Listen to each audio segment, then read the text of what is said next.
Hey guys, and welcome to another Bluegrass lesson. This time one of my favourite modern classics, Ashokan Farewell by Jay Ungar.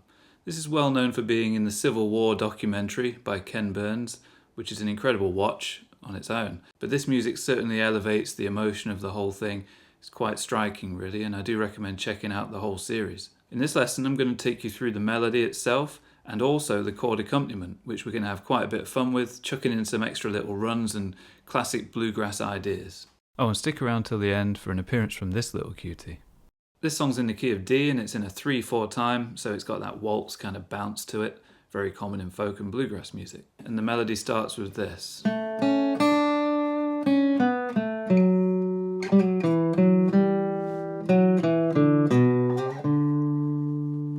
All of it is in a D major scale, and we're staying within this kind of C shape from the caged system. We're also getting open strings involved, so do make sure to practice the scale with those in as well. For example, the open G string,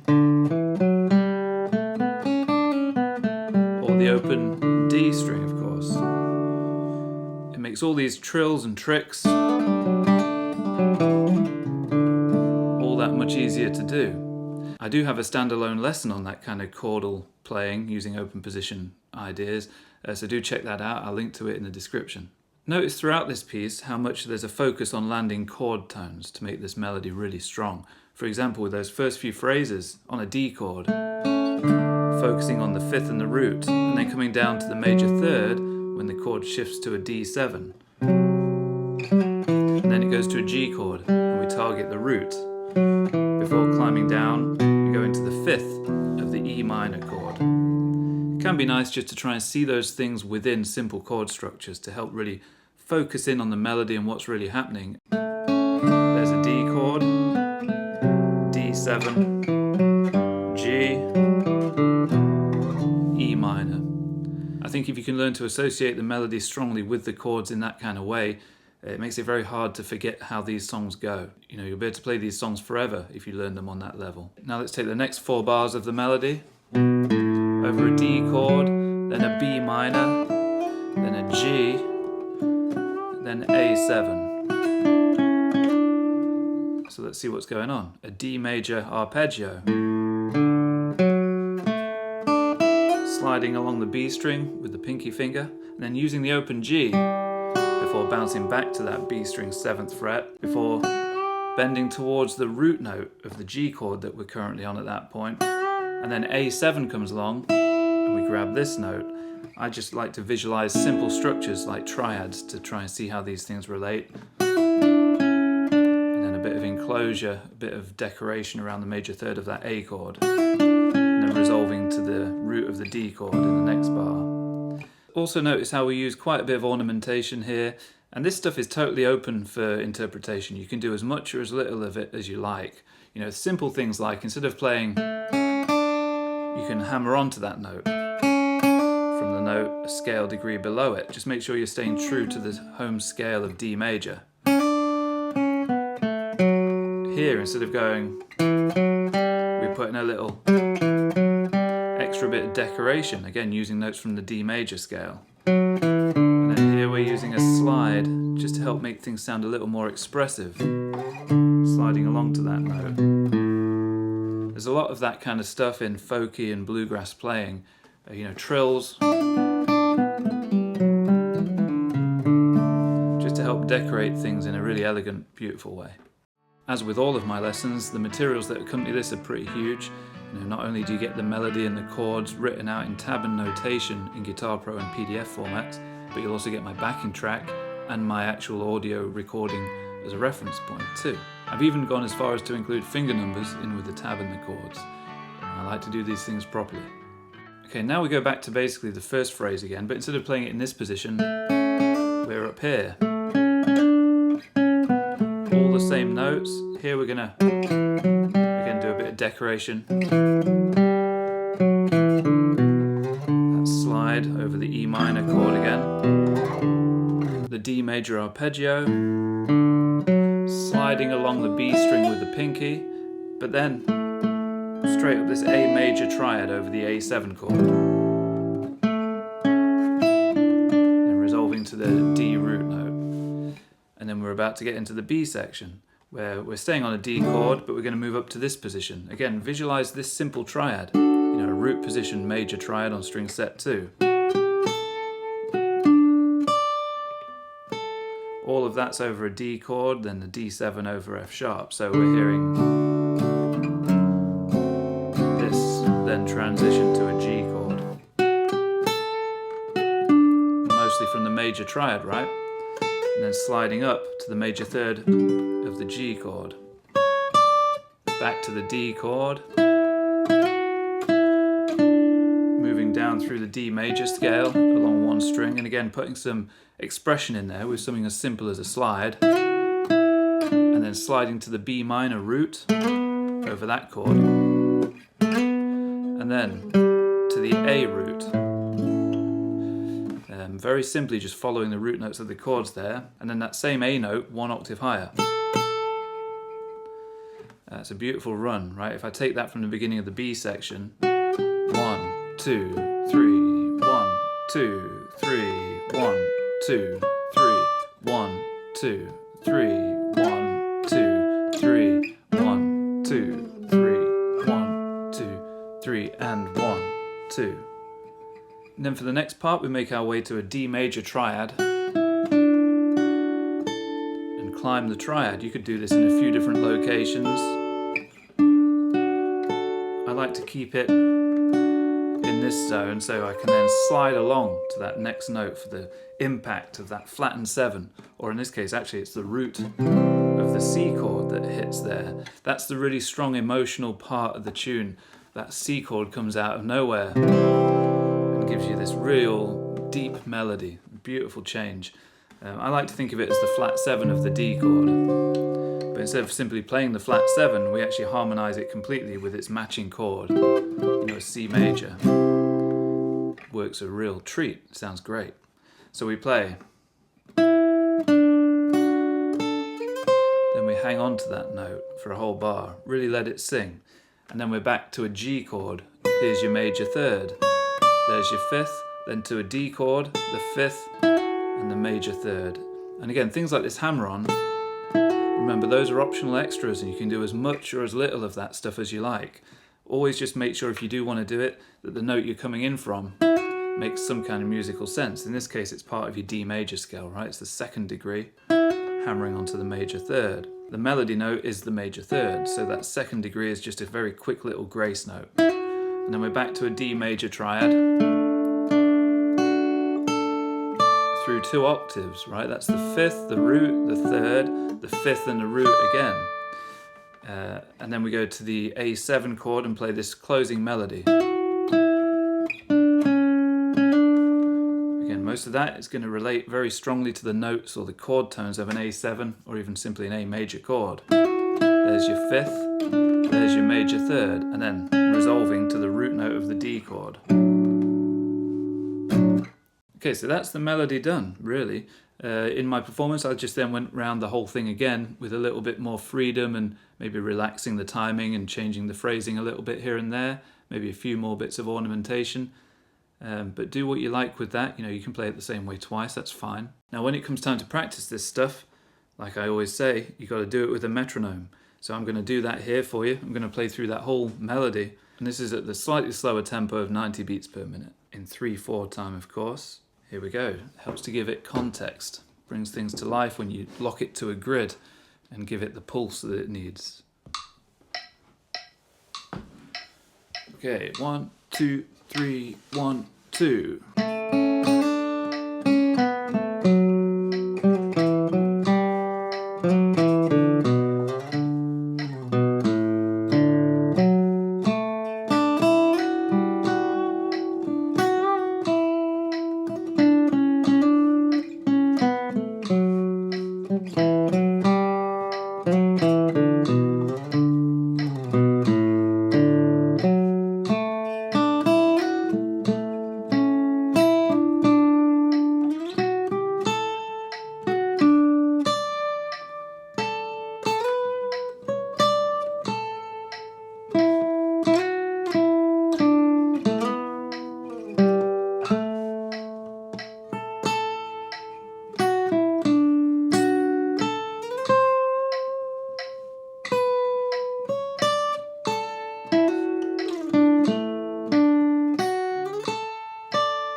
of course that was just one time through, but you might want to go around again like I did in my opening performance. One thing I didn't mention earlier about notes that you can use to decorate the existing melody with is this little trick that I speak about all the time in my videos, the bluesy trick of going to the major third from the minor third, so a semitone below. Now of course that breaks that rule about using notes from the D major scale, but it adds a real nice bluesy flavour.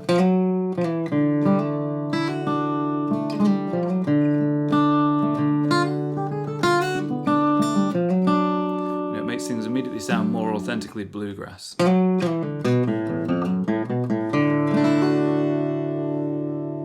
So, with a melody like this, it might seem simple, but it's actually harder than people think to be able to deliver a melody with a good, strong tone and an evocative tone as well, especially when you're just playing an acoustic guitar and you can't rely on pedals and all that stuff.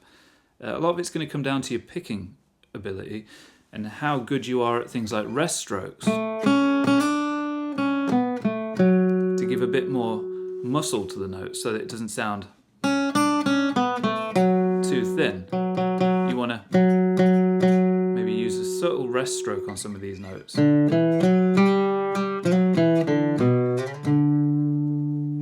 It can really help bring some more of the meat out of the tone. Try and free float the hand as much as you can. It's okay to let the nails brush the top of the guitar and all of that to help you kind of feel around like whiskers. But I wouldn't recommend posting the fingers with pressure on the top. I don't think it sounds good, and I don't think it gives you a particularly good tone. It doesn't allow you to get the wrist ticking like a clock, and that's really important for rhythmic placement and all sorts of stuff. Okay, now let's get onto the chord study. Like I say, this is actually more interesting than you might think. We go through a few little basic tricks here of how to decorate chords and add walking bass runs in between them. I do have a couple of deep dive lessons in this style of playing with a bit more of an involved chord study there, so do check those out. I'll link to them in the description. Rosie, how's my girl? Is she making it onto camera? She's kind of stealth because she's black, so you can barely see her against the background. Stealthy girl. How you doing? Good girl, Rosie. Good girl. So let me just walk you through the basic changes, and then we'll look at the ways we can decorate them and link between chords a little bit. So we have D, D7 over F sharp, one of my favourite chords, G5, E minor, D, relative minor, B minor, G5, A7, D, D over F sharp again, G, E minor, D, D over F sharp, A7, D. Then the B section, D, D7 over F sharp, G or G5, D. Stay on D for another bar, then the B minor. Then we have this lovely rundown, A over G, D, C. Beautiful change, G, D. Stay on D, D over F sharp, A7. Back home to D. And that's the basic 32 bar form of the tune. Then you'd go round again, of course, from the top. Now, as far as the harmonic analysis goes here, a lot of this is about the 1, D, the 4, G, and the 5, A7. But we also had that secondary dominant in there, the 5 of 4. So that's where the D7 comes from as a vehicle to get you into that 4 chord. It's a beautiful sound. And there was also the relative minor, the 6th chord of the key. There's your B minor. We also had a surprise chord in the C chord, which, like I said in the melody part, I like to think of that as playing off the flat 7 of the key. So instead of just playing D then D7, introducing that C note, we're actually going all the way to making that C note a fully fledged chord now. Takes you to G really nicely. There was also the A over G, which is really just A7, isn't it? If you think about A, adding a G note is adding the flat 7, so you get an A7. In this case, you put it in the bass, and you get that really lovely run down to a D chord. Where if we really wanted to go all the way through this bass movement, we might even play a D with the F sharp in the bass. You know, that rundown, A over G, D over F sharp, C. You could even put the E in the bass if you want to be really fancy and try and keep that sort of theme going. Personally, I don't think it sounds that good at this part of the song, so I will let taste and pop sensibility overcome the need to go through a complete exercise. But it's good to be able to do that stuff on the fly and make the choices for yourself. Now, another thing I want to mention is the heavy use of a G5 chord. You could just use a G major, but the G5 is a very kind of authentic, old-timey bluegrass sound. I believe it's because really you don't want to commit necessarily to a major third, because you might want to use the minor third either as a passing note or as a melodic choice, you know.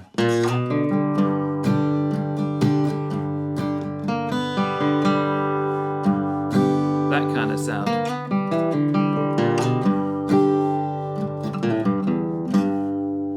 So you don't want to really get married to the major third on the A string there. You want to keep it a little more vague, let's say.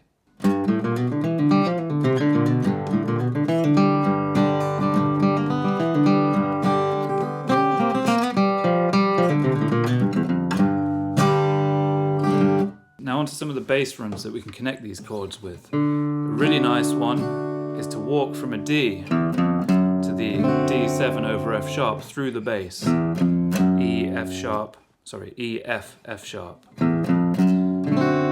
Listen to that. 1, 2, 3, and 1, 2, 3. You just got to choose where to put it in, dictated by the rhythm. You know, 1, 2, 3, and 1, 2, 3. You could also cut one note out and go 1, 2, 3, and 1, 2, 3. You could leave it late and play it as a triplet kind of thing. 1, 2, 3, and 1, 2, 3. You've got a lot of options. G, E minor, we just simply walk down through the F sharp note, momentarily creating this interesting G over F sharp kind of chord. But we don't want to overthink it too much as a standalone chord. You just want to kind of brush your way through those upper strings on upstrokes. E minor, D, B minor. Put walk-ins everywhere if you want. You could really take it to the nth degree. You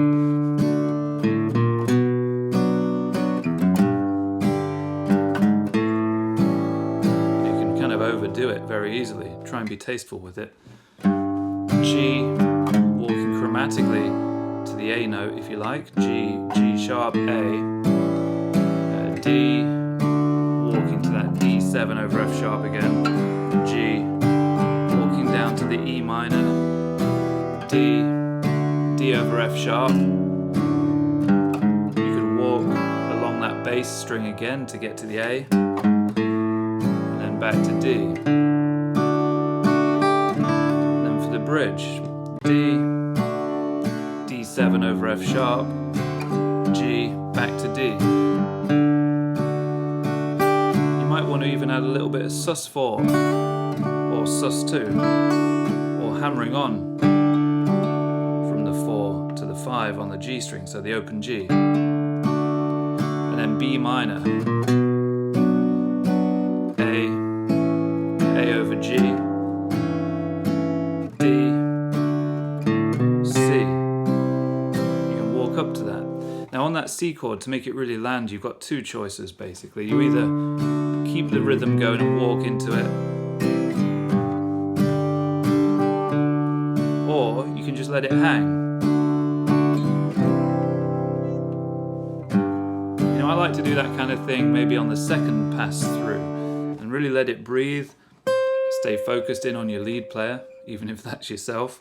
Look at yourself in the mirror while you play it. Only joking. And hold that note and really wait to see where we want to hop back into the next chord. You know, you don't want to be too rigid on the 1, 2, 3 and then in. When you're both doing a hold on a note, really let it breathe and try and sort of synchronize your pulse with the other player. So there's that note over the C chord, back to the G, then D. stay on D, D over F sharp, walking again to the A7 if you like. Now remember that when you practice this stuff, it's really good to get used to throwing in all the tricks, so that then when you're actually in the heat of a performance, you can dial it back and be more tasteful. But you're only going to learn how to do them if you kind of overdo it in your practice time. So yeah, throw the kitchen sink at this one and really try and explore beautiful ways to connect these lovely open chords. Rhythmically, most of the way through I'm just keeping this kind of standard 3/4 thing going, bass, chord, chord, bass, chord, chord, bass, chord, chord, bass, chord, chord. The bass note usually is going to be the root of the chord, or whatever is in the bass of the chord, in the case of something like the D7 over F sharp. You can let it kind of evolve a bit over the time and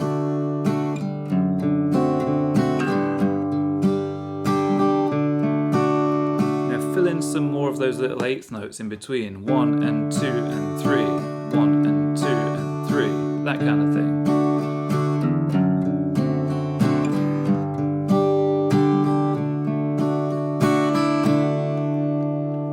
Again, that stuff should be fluid, really. It should just be changing and evolving with the song, like waves coming in and out.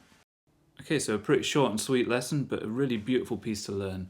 I'd highly recommend trying to get into these sorts of traditional folk tunes and modern bluegrass standards like this one. They're really fun to play with other people, and they're really fun to play on your own as well. You can record yourself playing it, use my backing track, use a looper, whatever floats your boat. But yeah, when you're hanging out with other musicians, or you're around the campfire, or wherever you like to jam, it's much easier to quickly teach someone a tune like this, if they don't know it already, than it is to try and get everyone jamming on Donna Lee or something. So yeah, don't forget to go back to the grassroots sometimes on your repertoire, and make sure to include tunes that have just a handful of chords in and a fairly basic melody. So a bit of tone talk just to finish off. This is my 1964 Gibson B25N. It's a really beautiful guitar, the same thing as an LG2 essentially, but with a different kind of finish and a different name. Really nice sounding thing. It sounds much louder and punchier and livelier than you'd expect for its size.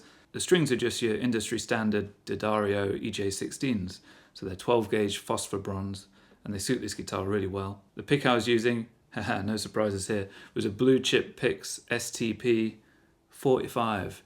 In the bluegrass world, the Blue Chip picks are kind of where it's at. A nice solid pick, no bend to it at all, really good tone, and more importantly, lasts forever. They don't wear down. Obviously the risk is losing it or having someone nick it off you, like what happened to me at a gig once. Someone stole one off the top of my amp. But anyway, as long as you can keep them safe, it'll last you a long time. Okay, well thanks for watching, guys. Do let me know down in the comments if you enjoyed this, or if you have any questions at all. Make sure to like and subscribe, all of that stuff helps massively. And don't forget to check out the links in the description to get hold of the lesson materials for this and all of my other lessons. There's hundreds of lessons by now in every style you can imagine. There she is, the star of the show. Good girl, do you want a treat? You're gonna look at the camera? I'm camera shy. Beautiful girl.